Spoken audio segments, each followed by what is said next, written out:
Welcome to another edition of the Hawk Off the Press podcast. I'm your host, Gazette Hawkeye supporter, John Steppe, here with me to talk some Big Ten football. Excited to welcome back to the podcast Doug Lesmerises from Cleveland.com and the Cleveland Plain Dealer, maybe the most popular Ohio State writer in Iowa by a wide margin. Have I been on this podcast before? I'm trying to remember what we talked about last time. Yes, it was before the Ohio State game.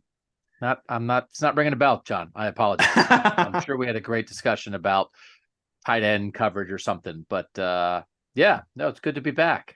Or maybe, offense, who knows what might have come up in that conversation. I'm not placing it, but I'm sure it was great, whatever it was.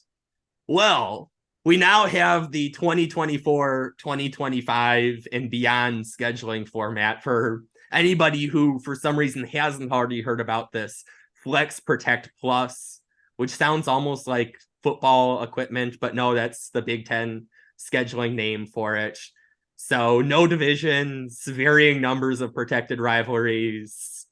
So I was expecting they would probably do something to check the TV box and the CFP box. I think they did both of those.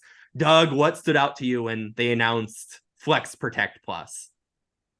Well, from an Ohio State standpoint, it certainly was the fact that the Ohio State-Penn State rivalry is not protected. And that has been something, the idea of being in the same divisions, it had grown into, and as Gene Smith, the Ohio State athletic director, called it, like a competitive rivalry, not a historic rivalry. And he always, in talking about this in the past, I think a lot of people did, there's two different kinds of rivalries. Well, if you only joined the league in the mid-90s, it can't be that historic. So it wasn't 1,000% shocking, but along the way, Gene Smith, the Ohio State AD, had expressed a lot of, interest in having that be a protected rivalry. It also is a little difficult of like, okay, well, if those are two of the other best teams in the conference, does Ohio State want to play both of them every year? So I think the flexible rivalry thing makes sense. I think a world where Iowa has 3 protected rivalries and Penn State has none is a little head scratching, perhaps. But in the end, they had to protect the ones that are just no-brainers, right? So they did that. And as long as you're not messing with Ohio State, Michigan, and Indiana, Purdue, and multiple Iowa rivalries and Northwestern Illinois and the things that really, Michigan State, Michigan, the things that really matter, I think overall it's fine. I think from an Ohio State perspective, people weren't super psyched because one of the other parts of it is, not just from a rivalry perspective, like Ohio State's not playing USC in the first year. That felt to me like a thing of like, hey, it's the new Big Ten. Let's have Ohio State and USC play. And that didn't happen. And I will say the idea that Iowa wound up with 3 protected from outside Iowa feels like, so Iowa got everything? So Iowa got, let's make sure Iowa gets everything Iowa wants that's what it felt like. And God forbid, maybe Iowa doesn't get everything it wants. What would we do? Oh, what would we do? But like Penn State, I'm sure Penn State wanted to play Ohio State and Penn State was told to take a hike. So there's a part of that I just wish I could know the inside part of the discussion and the decision-making. And maybe people who aren't Iowa fans don't have an appreciation for like, man, like you have to play Iowa, Minnesota. What are you talking about? Because it's like you have to play Iowa, Minnesota. You have to play Iowa, Wisconsin. You have to play Iowa, Nebraska. Like those are all musts. They get 3 musts. But then some other people don't get their things that kind of feel like musts. So I didn't think that was I think it's less of a problem from the Iowa side, a little more from the fact of like almost the Penn State side of, well, how come they got nothing? Yeah. It seems like Iowa is kind of the winner from this, aside from the lack of divisions, which we can get to how Iowa kind of loses on, well, more than kind of loses on that, but that was inevitable. That was going to happen. So as long as you're not going to have divisions, this is probably the best case scenario where you have your 3 most coveted games, kind of the triangle of hate almost between Iowa, Minnesota, and Wisconsin. That is maintained. Iowa, Nebraska, a game where that has become a rivalry. And who else are you going to match Nebraska with too is the other thing. Right. Okay, Nebraska, Illinois is not a rivalry. So Iowa kind of gets everything that it wants, while Penn State, the good news is they're going to still get to play every team every other season, but still, they probably would have liked to play Ohio State on an annual basis. That would be a logical one. There are others that would make sense. So it's a difficult thing. I think no matter what they're going to do, there's going to be somebody unhappy. There are going to be some people that were winners or losers. And I think we're seeing that play out. I do think that the opportunity to mix it up a little bit, because from a Penn State perspective, I'm imagining the conversation for Penn State is hey, we want to play Ohio State every year. And then they're like, nope. And then Penn State says, you are not making us a rival with Rutgers or Maryland then. We are not playing them every year. Then they just spread us around and let us give it, so Penn State's getting a 2-play against USC in the first 2 years. Let's spread us around and give us opportunities of more cool stuff, because there is this great balance, though, that everybody's searching for of, I don't think you want your rival to be too good, but you also don't want to play crummy teams all the time either. So I do think, for instance, from an Ohio State perspective, the idea that Ohio State no longer is playing Indiana, Rutgers, and Maryland every year is good, because those games stink. Rutgers has never beaten Ohio State. Maryland has never beaten Ohio State. Indiana hasn't beaten Ohio State since 1988. They may as well be MAC teams. So I do think the big dogs in the Big Ten still need gimme games. They don't want to play. Nobody wants to play 12 slobberknockers, because that's not, you need a break, but you just want to break with different people. And no offense to anybody, because guess what? You think Purdue's a break, and then Purdue beat you, right? So, I mean, there's nothing is a given, but also Indiana hasn't beaten Ohio State in 40 years. So sometimes it is a given. Indiana, you're a given. Yeah. That is good. So for Ohio State, it's hey, we don't get Penn State every year anymore, but we also aren't saddled with the other three, which gives Ohio State a little more Minnesota, a little more Wisconsin, a little more Iowa. That's all good. That is all good. So as you said, John, it's a balance. You can't keep everybody completely happy all the time. And I think we do acknowledge that for everybody in the West, this is a sea change for sure. And that is part of the equation too. Yeah, because right now you look at it and, okay, the path to Indianapolis in the West is undoubtedly easier than it's been in the East, because Iowa has been able to compete not against Ohio State for that, not against Michigan, not against Penn State.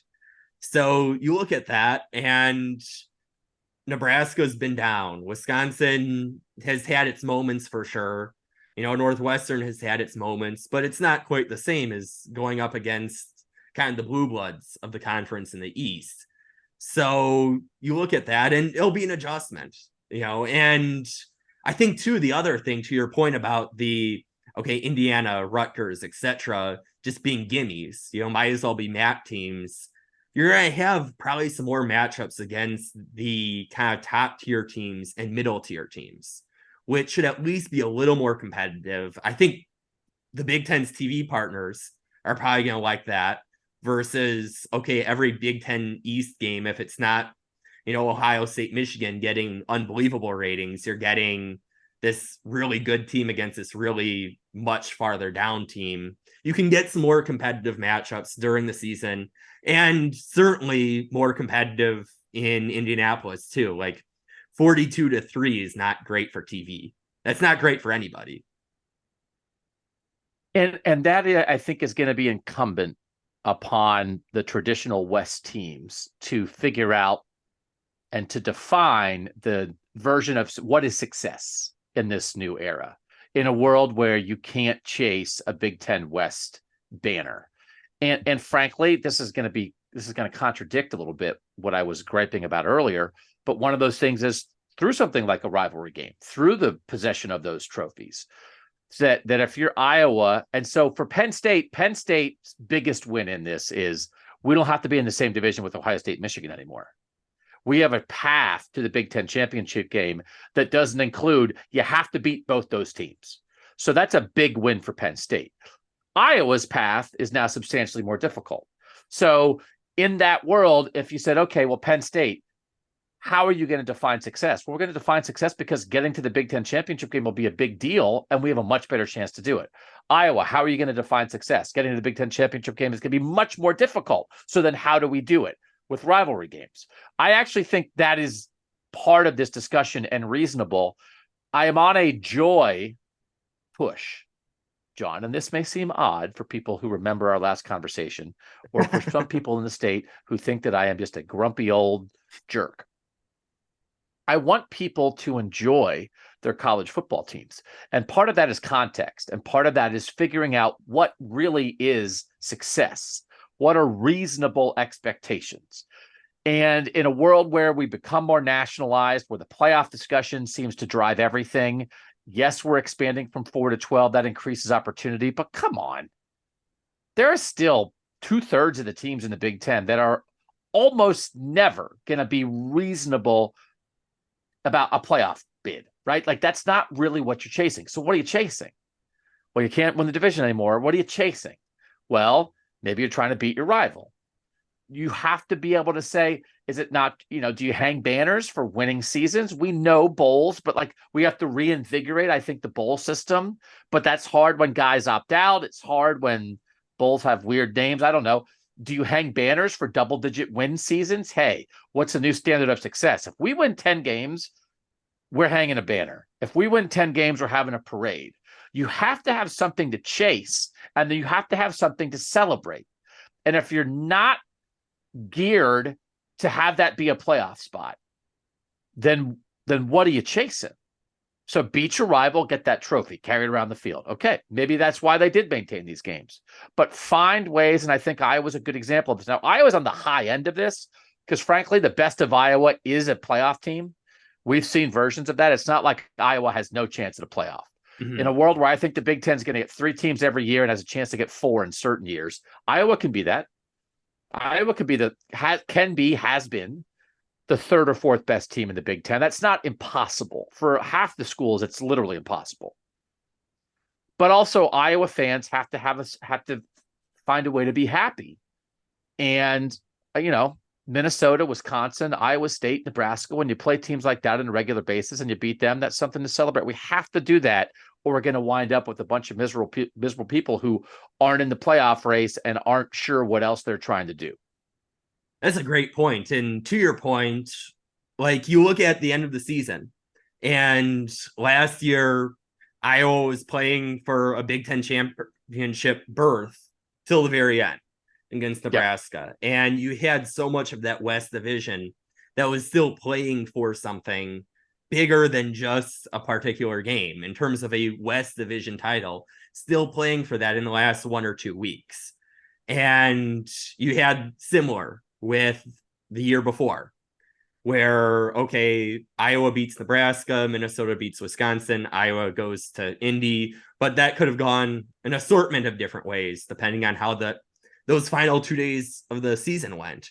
We're not going to have that situation as much, particularly with West Division teams, but just in general, you're going to have fewer teams who are potentially in the mix, at least on the West side of things, with it's the top 2 out of now 16 teams.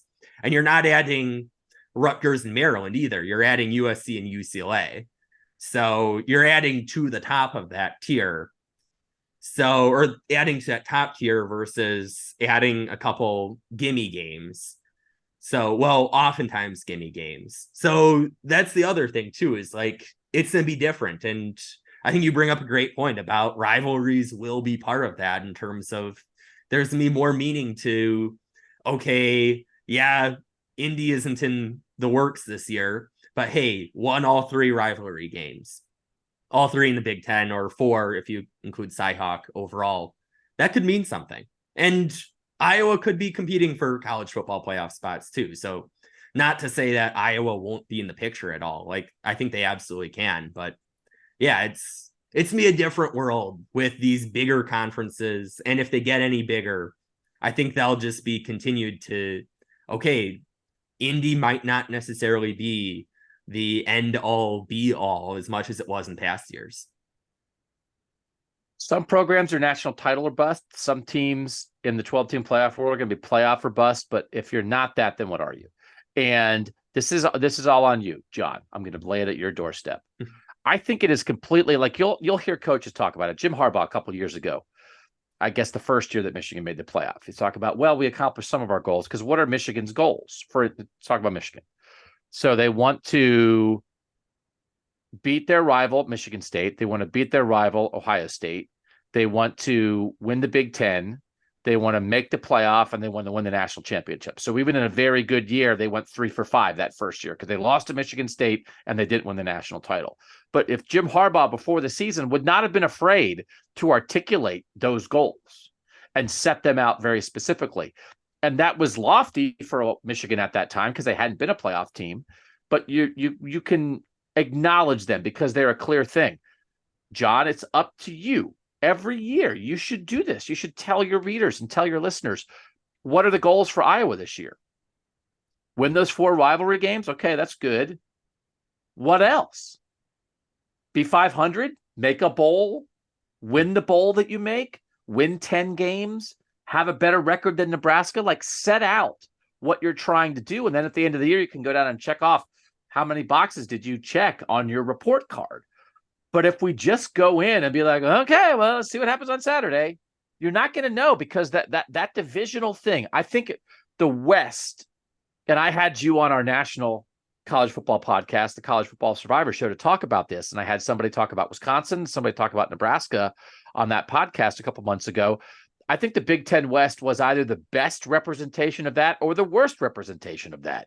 That you kind of knew, all right, listen, man, this isn't like Ohio State. We get that.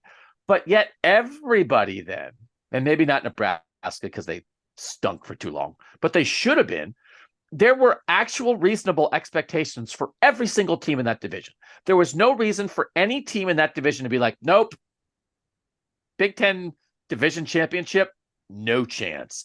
Nobody should have thought that way.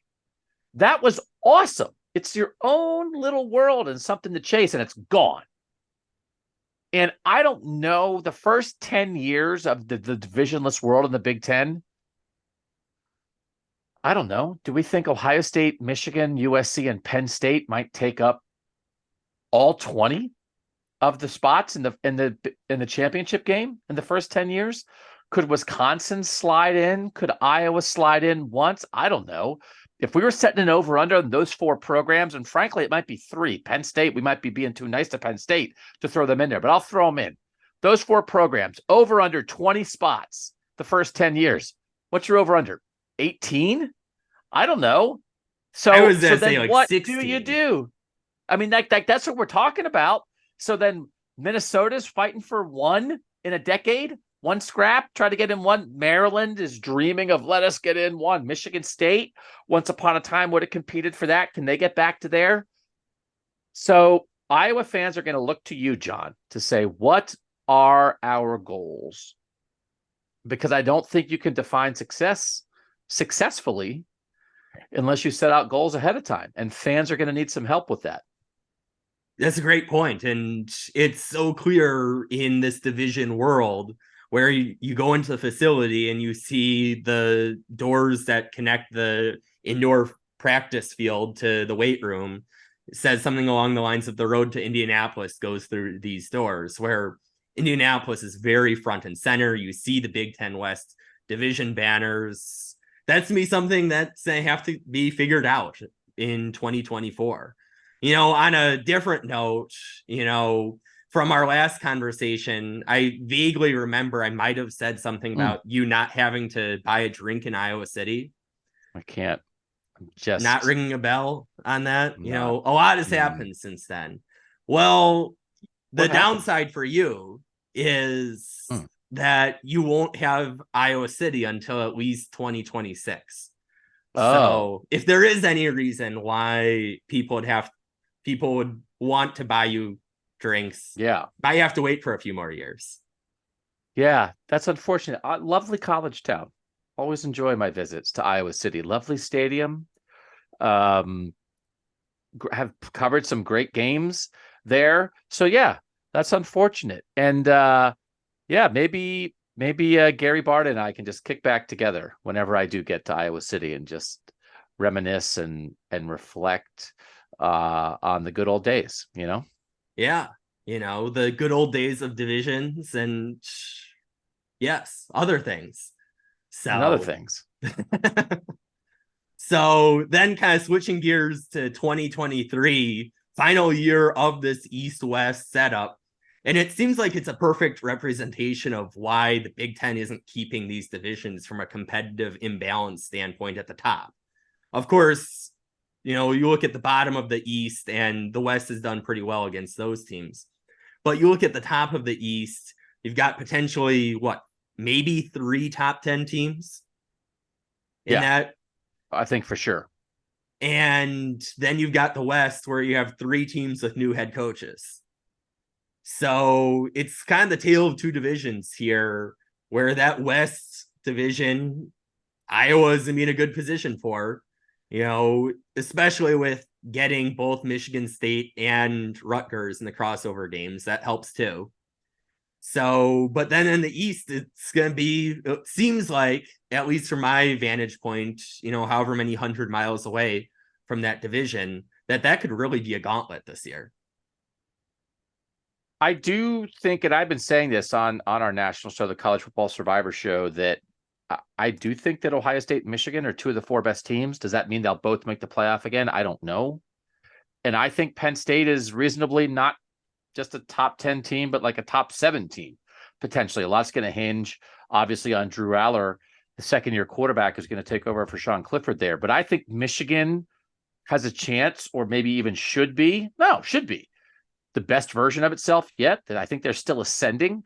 So they've made 2 straight playoffs, and I think this is the best team still ahead of them. Ohio State is starting a new quarterback after losing C.J. Stroud to the number 2 pick in the draft. That's real. But when you're throwing to Marvin Harrison Jr. and Emeka Egbuka, it should make every quarterback look pretty good. So I do think the East is really strong.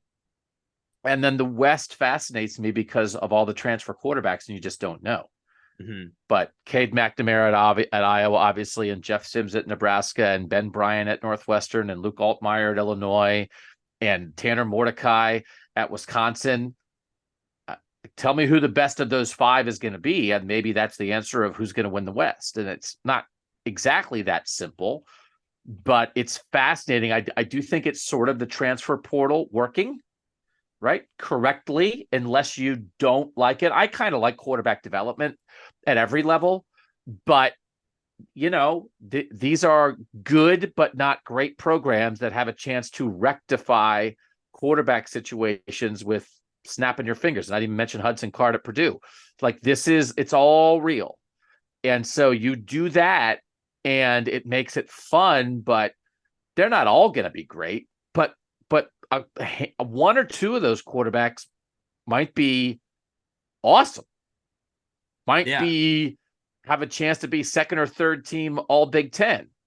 So I do think that makes the West pretty wide open. And then, as you said, you throw in a world where Matt Rule and Luke Fickell and Ryan Walters and all these new guys. I don't know that anybody has a handle on how the West is going to shake out in 2023. Especially with how unpredictable first-year coaches are. And I've seen a lot of high expectations for Wisconsin. Also, I'm pretty sure Luke Fickell's first year at Cincinnati was like a 4-8 year. So, of course, apples and oranges comparing those different situations. But I think you have, as you said, a lot of opportunity. And you look at it, somebody like Cade McNamara, to look specifically at Iowa, he comes in with a really good opportunity because it's probably as wide open. Granted, it isn't like I've been covering the Big Ten for 20 years here, but it feels like the Big Ten West is as wide open just because you don't necessarily have, if you're Iowa, you're looking at it and you're saying, okay, 3 of your 6 opponents are going through coaching transitions. Northwestern has been Northwestern lately, but you never know. They kind of pop up at random times and become really good. You've got Illinois. That will be an interesting situation to watch.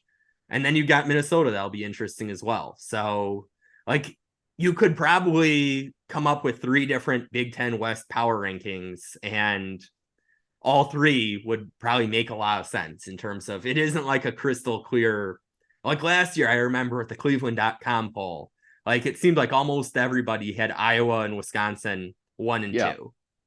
Like here, I think you could see a lot more people get, first or second place votes. I think Iowa would probably be first, but you look at it, a lot of different people could be in that second team or second place spot, at least among preseason expectations. It's very odd because Wisconsin, for the fact that we're talking about the West in this way, I mean, Wisconsin has been the dominant force in the West in this modern era, and for them to undergo such a drastic change, and even when they were leaking the past couple of years, you're kind of like, well, I don't know, man, it's still Wisconsin, isn't it? And so you had somewhere to land with the prediction, even if it was going to be wrong. You could sort of justify it in the preseason. And this Luke Fickell world with Phil Longo as the offensive coordinator, with a version of the air raid coming into the historic Wisconsin offensive line and run game, it could be awesome, or it could be, square peg, round hole. It's like, oh, this is not. Now, I think it's going to be good. And I think they have a chance to get the best of both worlds. And if Wisconsin throws the ball in a way they haven't thrown the ball since Russell Wilson was there, and you still have Braylon Allen, and you still have that run game DNA, I think it has a chance to hit like right away. But it's not a guarantee. And I will say, thanks to some people blowing some things out of proportion. I can't remember who it was that said it, but it has taken on a life of its own with the perception of Iowa football. And to me, the real debate around Iowa football is Iowa football being held back from maximizing what it can be. It's not that Iowa football stinks. It's that Iowa's defense is elite and the offense is awful. And the result is a team that is a consistent winner should be more if you applied the same standard to the offense that you apply to the defense. We were having conversations about Lincoln Riley on the College Football Survivor Show and talking about USC. I'm begging Lincoln Riley to hire Phil Parker. Like, what are you doing? Like, the Iowa version of defense is an example. This is how people should play. Listen, you don't have to stack first rounders like Georgia. And by the way, we know Iowa has great talent, and Jack Campbell and Luke Van Ness and Riley Moss. And let's not pretend Iowa doesn't have great talent. But also, it's not an impossibility to try to do that. They're so good. So then it's like, well, I don't know who's going to win. Someone's like, I don't know. Iowa stinks. Iowa doesn't stink. Iowa's defense is one of the 10 best units defensively in the country. I don't think there's any dispute about that. And now, if you get better quarterback play, right? You bring in a tight end. I know everybody talked, just the offensive line was underdeveloped. They were young last year. It'll all get sorted out. But if it does, it probably is Iowa. Cade McNamara is a playoff quarterback. Phil Parker's an elite coordinator. Can the rest of the stuff get out of its own way? I don't know. And I do think this 25-point thing is going to hover. I think it is a real net negative for the program. And I think has a chance to have a negative effect on Iowa's on-field play and its record this year, because I'm assuming the defense will be excellent, because it always is. Of course, they lost some dudes, so maybe it's a little bit of a step back, but it's going to be a talking point, and it's not our fault. They did it. But the whole idea is not that Iowa is a horrible football program. It's that Iowa is a very good, consistent program that is held back because of one thing. But even while that thing is holding them back, they win a boatload of games. So in a world, if you're a little iffy on the Luke Fickell, Phil Longo, traditional Wisconsin marriage, maybe go to Illinois, because I like Bielema in the Big Ten. I've always liked Bielema in the Big Ten. I think he's a great villain. I think he's an interesting personality. I think he knows how to coach. I think he elevated lackluster talent. He's getting better and better players. By the way, Jerry Newton is awesome. By the way, elevate lackluster talent. Their stinking corner got picked number 5 in the draft. They had an elite secondary last year. They're going to have to make up for that But I think maybe you go to Illinois, because I just kind of like the cut of Brett Bielema's jib. But if you're not sure about the West this year, I think you can. The most certain thing in the Big Ten West is the Iowa defense. Even when it loses talent, I think it's the number one thing. What do you have the most faith in? It's that. So that's not a bad place to start. Yeah, and even more specifically, I'd say the defensive line with this particular year, where you have Deontay Craig, who, was excellent in terms of the number of snaps that he had and the high volume of sacks. I think it's like 6 or 6.5 sacks, despite playing substantially fewer snaps than others. So you have that. Like, I was thinking as you were saying that, like, okay, if you would have combined the Iowa defense and the USC offense last year, you would have had a national championship team right there. Like, now, easier said than done. There's all kinds of schools that are good at one thing and not the other. But when you have a system, when you have an identity, when you have a coach, when you have a way of doing business, and we can, even in that discussion, we can acknowledge the way Iowa plays offense does help the defense, and you don't want to put the defense in the bad spot. And we get that. It is all connected. But yeah, call Phil Parker, Lincoln Riley. Call Phil Parker. Yeah. And, we'll see what happens in terms of if that offense gets better, if it can get to where it needs to be. Like we were talking about, what was it? Ohio State, Michigan, USC, and maybe Penn State, about how they could potentially be 16 of the 20 teams. Like, it's really just the offense that's keeping Iowa out of that conversation right now, of being in that group of who's going to take up 16 of the 20 or 18 of the 20, or you pick that number. So it'll be something interesting to follow this year. People have been asking me about, okay, are we going to have like a drive to 325 tracker of, okay, how close is Brian Ferentz to his 325 points across the course of, 12 regular season games plus a bowl game.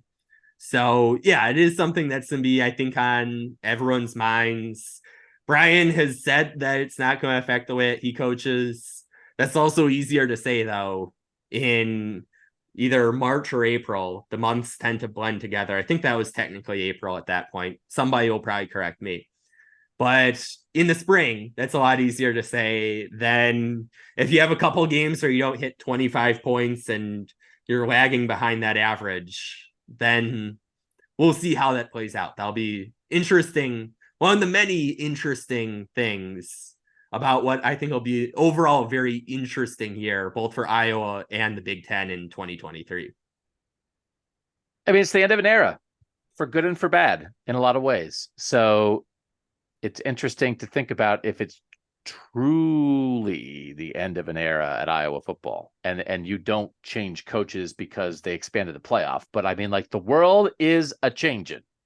And so sometimes consistency and continuity is good, and sometimes consistency and continuity is just another name for stale. And so with the changes that are happening at Iowa, with the new AD coming in, and with the realization, like, it's not going to be completely the same, right? That this is an opportunity to embrace change and time your new version of what the Hawkeyes are to the new version of college football. But that's not why you should do it. It would just be coincidental. It would make for a nice little story. But it is there's a part of me that thinks, and best of luck to Kirk Ferentz and Brian Ferentz, there's a part of me that thinks that maybe if it goes sideways and this is it, and you flush it out and you go, and it's like, we can't do this anymore. That could be better for everybody. But also go win 10 games, man. Go win 10 games. Go win the West. Go get to Indy, walk through those doors into the weight room and get to Indy one last time and plant your flag and say, back in the Big Ten West, I'll tell you what, man, but those Iowa Hawkeyes, they were always right there. Go do it then. Go do it, because you have the ability to do it. And Cade McNamara is clearly a tremendous step up from any any snap of quarterback play that Iowa got last year. So go do it because the opportunity is there. And this is a winning program. And we know how good Iowa can be when the offense isn't completely sabotaging what they're trying to do. And one last thing before I let you get off to packing for your trip, which is almost identical to my trip from a month earlier. So you got a little bit of a chance to see Kaleb Brown from the 24 offensive snaps that he took last year. And of course, the recruiting hype that kind of went before that. What should Iowa fans expect to see from Kaleb Brown in 2023? So it's just a really odd situation at Ohio State. It's just overwhelming talent in the receiver room. And so they have a really good group of first-year receivers who are in here right now. And 3 of the 4 were in the spring. And one of those 3 who was in the spring, Carnell Tate, really popped. And then Brandon Innes, who's the highest ranked guy, was not here in the spring. He's going to be here. So this first-year class of Ohio State receivers was exceptional. And then the third-year class of Ohio State receivers is Marvin Harrison Jr., who's probably the best receiver in the country, and Emeka Egbuka, who might be the second best receiver in the country. So that's the third-year guys.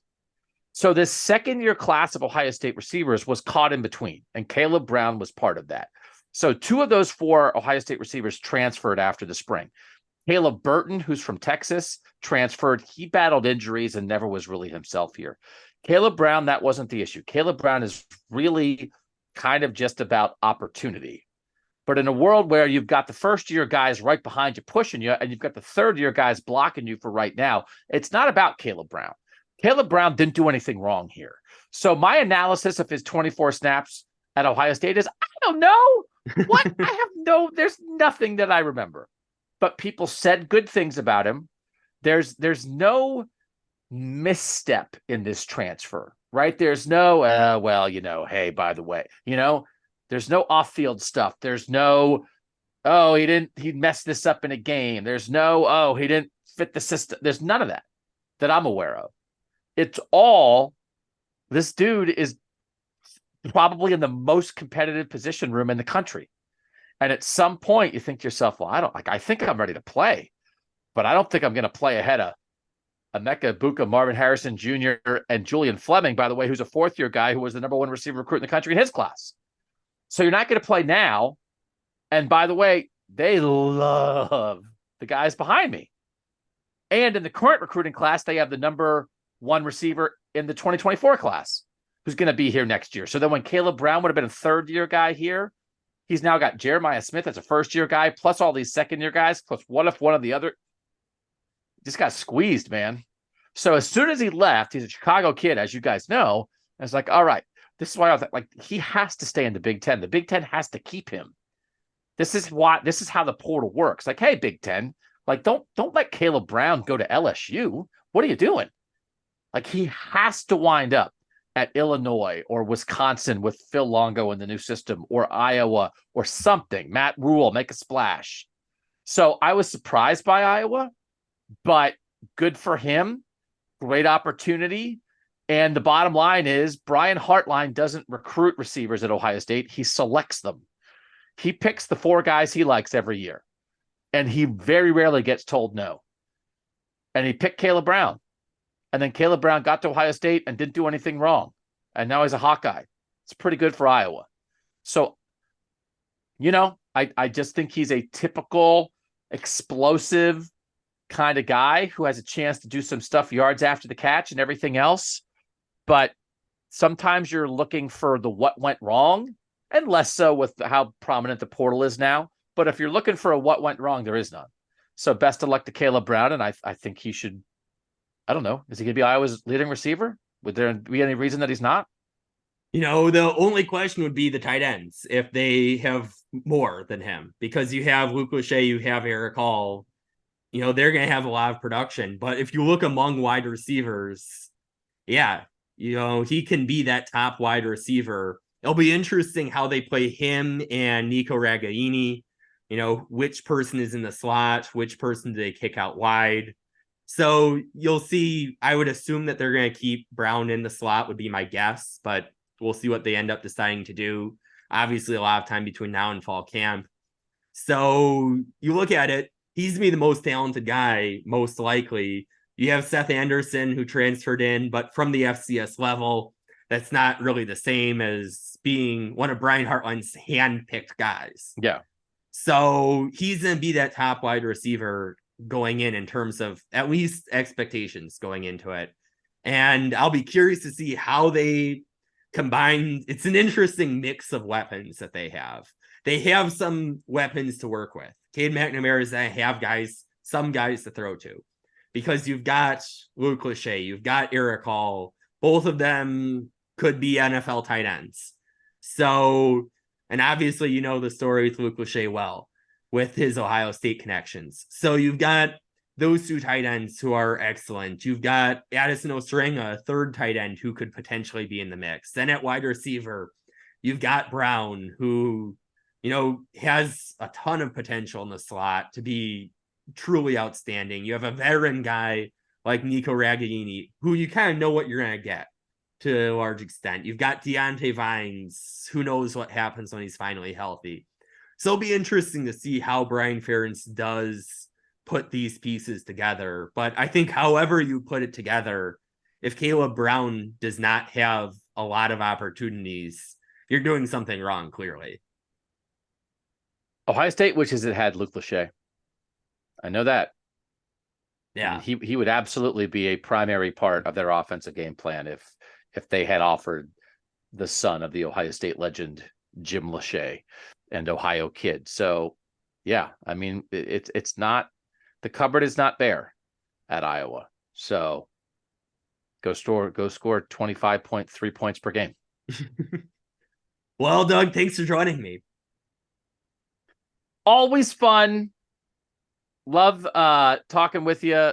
Love discussing Big Ten football, and love the Iowa fans. Best of luck to the Iowa fans. I hope they have a great team to root for this season and a great team to get behind.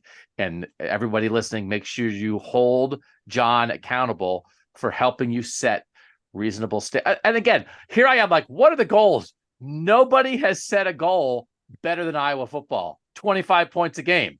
I'm criticizing Iowa. We're mocking Iowa. All I'm saying is you got to have goals, baby. Gary Bart is like, I got your goal right here, and everybody's making fun of it. So maybe Iowa's got it right all along. Well, speaking of those fans, to our listeners, thanks again for tuning in. Until next week, we will talk Hawks later.